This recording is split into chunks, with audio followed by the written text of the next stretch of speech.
What's going on, guys? Welcome back to another episode of Sloppy Saturdays. And today is a very anticipated episode. As you see by the title, we're going over another player that is extremely hyped in college football. And we are setting realistic expectations for him on what would be a successful season. Yes, if you guys haven't seen by the title already, we are talking about DJ LAGWAY. DJ LAGWAY is a guy that has the college football community just on a rise. Everybody has sky high expectation for you guys. And I'm not going to lie to you guys, in this video, I might be dropping it down a little bit for you guys. A lot of people has Florida as a sneaky college football playoff team, which we're going to get into, why I don't really see that. But we're going to talk about DJ LAGWAY, a guy that just physical gifts are unreal. When we're looking at DJ LAGWAY, we're looking at a 6'3", 240-pound quarterback. When you compare him to guys in the NFL like Josh Allen, like Justin Herbert, guys that look bigger than him and are much taller than him, he outweighs both of them. When you look at Trevor Lawrence, same type of thing. The only guy that I found that outweighs him is Anthony Richardson. When we seen the picture with him and Anthony Richardson, he looks even much bigger than him as well. It's because DJ LAGWAY isn't as tall as these guys. DJ LAGWAY literally looks like a linebacker playing quarterback. We've seen people say he looks like Micah Parsons playing quarterback. Like I said, physically, we haven't really seen anything like this guy. And what he could do with his arm, he could completely throw out the gym. Athletically, he does have running upside as well. So with all these gifts, people have DJ LAGWAY's expectation sky high this season. Now, we're going to go over last season. He did play last season. I said it on multiple accounts on here. I did not really like what they did with DJ LAGWAY. Again, Florida owes it to their fans to put the most competitive team on the field. And when Graham Mertz got hurt, he was the next guy up. The problem is with a guy as delicate as DJ LAGWAY, I didn't like that he was coming in and out of games for Graham Mertz with his injury. Again, you really got to go full on with these guys for the development. Either you got to give them the keys or sit them down, put somebody worse in until you put them in. But they did eventually go with DJ LAGWAY towards the end of the season, which was good. When you look at DJ LAGWAY's stats last year, 1,915 passing yards, 12 touchdowns, 9 interceptions.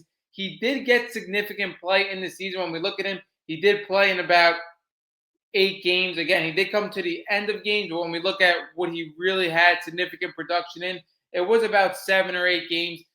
The problem is with DJ LAGWAY going into last year, and again, you see it with a lot of quarterbacks coming out of high school. DJ LAGWAY, we discussed his physical traits. Like, this guy thought that he could really do anything in the college football level as he was doing in high school. And it's a complete different game. When we look at his touchdown to interception ratio, I thought it was personally awful. I thought he made a ton of bad decisions.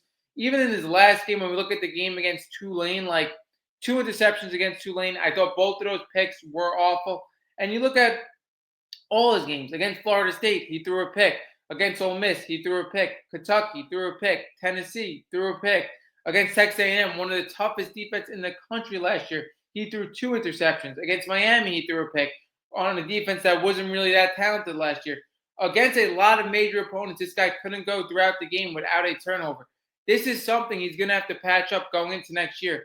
And in my personal opinion, I like that he did get play last year. Again, he's not a guy going into a first-time starting role without experience. He did get the experience, and he does have tape to go back on.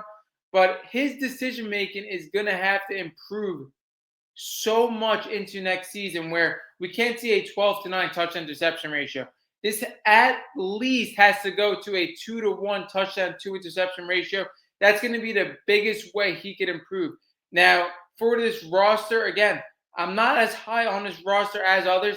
A lot of people think the receiving core is super underrated. I don't really think so. Again, the X for this receiving core is going to be Khalil Jackson. Khalil Jackson, a guy that has 100-yard receiving games in college football. When we look at him last year, he was able to produce against certain opponents. But again, nobody on this receiving room has significant enough production. It's going to be interesting to see who takes the lead in production. Eugene Wilson, a guy in the slot that has a lot of talent playing in the slot. He's a guy that could take a massive jump in this offense. What I really like in this offense is the running backs and the offensive line. The offensive line could be a lot better. I think the running backs do have significant production last year. When we look at Jaden Ball, when we look at Jacoby Jackson, these are two guys with 7 touchdown seasons last year with a guy in Montrell Johnson that is a guy that's on the Philadelphia Eagles right now. These two guys were able to get over 500 yards from scrimmage last year, 7 touchdowns from scrimmage last year. So I think those two guys are going to be the constants in that offense. You could see a very nice RPO game with DJ Lagway and them. But the issue is with DJ Lagway, again, this schedule for Florida is so tough. I don't really see how people see this Florida team as a college football playoff sleeper. I get it. Their receivers are underrated. DJ Lagway, a lot of people have high expectations. But for me personally, I want to see DJ Lagway's decision making get better. I don't think this offense is going to be an offense in the SEC that's going to be the top of the SEC. And I think their schedule is very tough. What I would like to see from DJ Lagway personally is about 3,400 passing yards if he plays all 12 games. I would like to see about 270 to 280 passing yards on average. And I would like just to see this decision making take a step up. When we look at him, 12 touchdowns to 9 interceptions. Again, that is so rough. His decision making was so rough. But again, we're talking about a guy with all the physical tools that thought that he could go out there and make every throw on the field, which he can, but there are certain times to do it. I would like to see 26 touchdowns to 12 interceptions, a little bit above a 2-to-1 touchdown to interception ratio. That would make me very happy. And I would like to see a couple of signature wins in the SEC. When we look at this schedule, let's dive into it. It is extremely tough for DJ Lagway. I don't see how people see this team as a college football playoff team. I just don't personally see it. What I love about this Florida Gators schedule, first off, let's talk about them not playing any afternoon games at all. There is no 12 o'clock games for this Florida Gators team. That is very interesting. But what I love to see from DJ Lagway, he has 2 games to get his feet wet. When we look, they open up against LIU August 30th. Yep, August 30th, they open up against LIU at home. This should be an absolute cakewalk. And they also play South Florida at home, which would be a cakewalk. So you have 2 games where DJ Lagway could really get comfortable in the season. But this team is going to face an absolute juggernaut of opponents. You go Florida at LSU. LSU is going to be super tough. LSU, a team that I think is a little more on Florida's level when we look at the turnovers, but they're facing a top quarterback in college football in Gary Nussmeier. It's going to be interesting to see that duel. The problem is for Florida, that game is at LSU, which could be tough. Then we got Florida versus Miami. They're at Miami in this game also, which could be very tough. I get it, Miami-Florida rivalry, but for an out-of-conference ACC game, you're facing a top-3 opponent in the ACC. That's a tough out-of-conference game. Texas, Florida, this is a loss. Like, even though this is at Florida, this is a loss. I don't think Florida right now can compete with Texas at all. I think Texas is just in a complete different tier. Then you go Florida at Texas A&M. This is possibly the toughest away game you could possibly put on the schedule at Kyle Field. Florida, Texas, again, I still would give the edge to Texas A&M in this matchup. When you look at Marcel Reed in another year, a Texas A&M team that was very good in the SEC last year with a solid defense. They do have a little bit of turnover, but again, as a whole, I like Texas A&M a little bit better. And they're playing at Kyle Field. That is going to be super tough. They're playing at Georgia, which I just have inked as a loss. I mean, Texas, Georgia, you're inking 2 losses on the schedule already. And you could only have 2 losses to get into the college football playoffs. They play at Kentucky. I really do think that's going to be a win for Florida, a Florida team that's on the rise. I don't think Kentucky's on the same tier as them. But again, they do have to go on the road for that one. Ole Miss is what I think is going to be one of the most interesting games on the schedule. They are at Ole Miss, but Ole Miss, a team with a lot of turnover. You have Simmons as the quarterback. Again, very similar to DJ Lagway.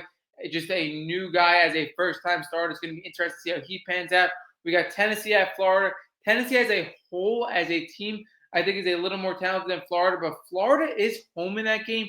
And not only that, with the whole Nico Umeulava saga, it's going to be very interesting to see if Tennessee has what they need at quarterback. And then you go Florida State versus Florida. I think that's going to be an easy win for this Florida team.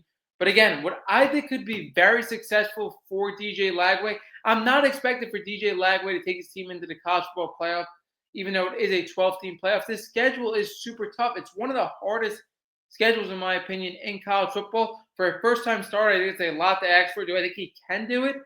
It is possible. But what I would like to see from DJ Lagway, like I said, about 33 to 3,400 yards, 26 touchdowns, 12 interceptions. And I would like to see this team, get 3 to 4 losses in college football, because I'm already marking down. I don't think this team is going to beat Texas. I don't think this team is going to beat Georgia at Georgia. But if you get a few signature wins, maybe against a Texas A&M, an LSU, a Miami, a Ole Miss, a Tennessee, if he could win 3 of those games, 2 of those games, and take this team to 3 to 4 losses possibly, I think that could be a very successful season. And again, the biggest thing for DJ Lagway, like I said, a guy with these physical traits, is to manage the touchdown to interception, the turnovers, lower the turnovers, really learn in the game of college football, take a next step of development. And then I think in year 3 is really where DJ Lagway is going to hit the ground running. That wraps up this episode. Like I said, these set realistic expectations for DJ Lagway. Don't expect this Florida team to really make the college football playoffs in year 2. Again, I think DJ Lagway has to learn under the system in college football in the SEC. And I think the schedule is super tough. That wraps up this episode of Sloppy Saturdays, and we are out.